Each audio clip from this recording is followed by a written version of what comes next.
La prédication de la croix, la parole de la croix, émane de Dieu.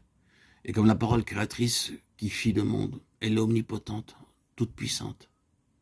Par sa parole, par les ambassadeurs de sa parole, prophètes et apôtres, Dieu, nous montrant son Fils bien-aimé sur la croix, nous dit « Tu es là, crucifié avec lui ». Et si de toute notre âme nous répondons qu'il en soit ainsi, Amen. La prédication de la croix devient aussitôt en nous la puissance de Dieu. Elle est la puissance de Dieu en tous ceux qui croient. Il arrive qu'aux époques de transition de crise, le croyant est enclin à se détourner du chemin de la foi pour retourner aux œuvres de la loi et retomber sur lui-même. Ce fut là l'écueil où la foi des Galates menaça de sombrer. Peut-être avaient-ils perdu la joie qui avait accompagné leur conversion. Peut-être n'avaient-ils pas compris toute la signification du calvaire. De sorte qu'ils se trouvaient dans un état de dépression favorable aux entreprises de ceux qui voulaient les ramener aux œuvres de la loi. L'apôtre Paul leur reproche de s'être détourné du calvaire, et ces paroles nous prouvent qu'aussi longtemps que nous sommes ici-bas, notre unique sûreté, notre seule ancre de salut, c'est le sacrifice du Christ pour nous en Golgotha. Ô Galates insensés, vous aux yeux de qui j'ai si vivement dépeint Jésus-Christ crucifié. Galates 3. Qui vous a ensorcelé, s'écrie l'apôtre.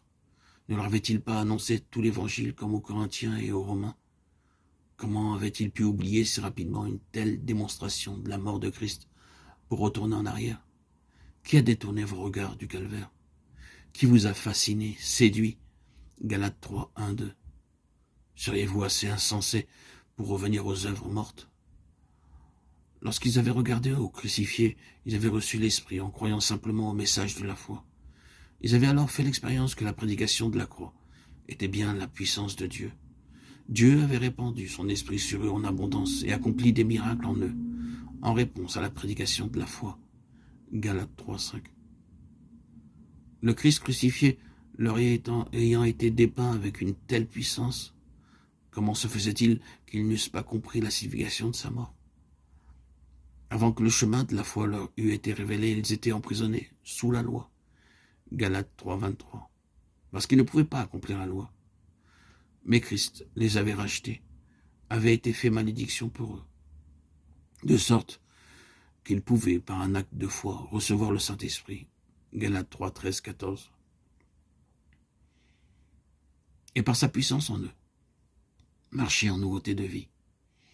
Avaient-ils oublié que c'était par la foi en Jésus-Christ qu'ils étaient devenus enfants de Dieu, et que tous ceux qui avaient été baptisés en Christ avaient revêtu Christ? Galates 3, 27.